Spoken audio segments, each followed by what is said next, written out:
جنتی زمکه چې دی هغه الله له زعفران نه جوړه کړې ده. جنتی زمکه به زعفران مونږ چې یو آدم اولادو الله له خټې له خاورې نه جوړ کړی یو.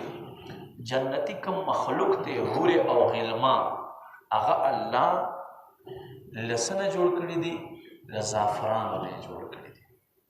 حضور فرمایي داسې کورونه د جنت دي چې یوه خښته به د سرو وي، بله خښته به د سپینو زرو وي، او فرمایي دا کاڼي چې تاسو پکې دنیا کې په خپل کور چار دیوارۍ کې باجری استعمالوي، کاڼه استعمالوي، جنت کې به عام کاڼه نه وي.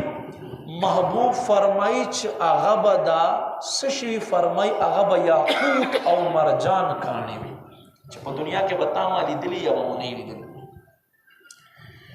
جنت کې تا ما خټه استعمال، دنیا کې تا ما خټه استعمالو، دنیا کې تا ما سیمټ استعمالو چې کور په باندې مضبوط شي او ښایسته پې ښکارېږي.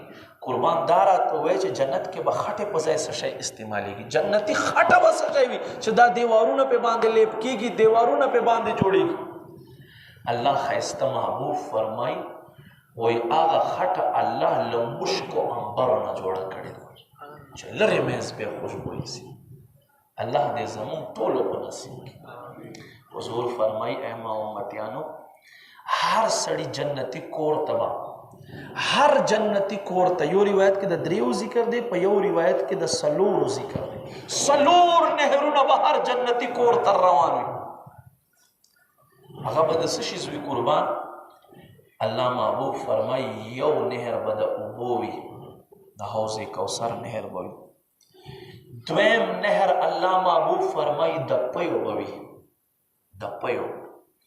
او حضور فرمایي دریم چې دی هغه به حضور فرمایي د شراب طهور وي. او څلورم د عسل د شاتو د ګبین نهر به ستا کور ته روان. حضور فرمایي داسې جنت داسې کور دی چې نه چا په سترګو لیدلی، نه چا په غوږو کې د متعلق خبر تیره شوې، او نه چا خپه پکې ایښودی. دنیا بوټو کمې پاڼې دي، حضور فرمایي هغه خو عامه پاڼه ده، تی پیژنې او زه پیژنم. جنتی کومه ونه دی د هغې پاڼه چې دی حضور فرمایي هغه د سرو زرو پاڼه ده، سرو زرو پاڼه. او څانګې چې دي څانګې حضور فرمایي هغه یاقوت و مرجان له لرګو له کاڼو نه الله رب کریم د جنتي ونو څانګې جوړې کړي دي. الله دا به څنګه وي؟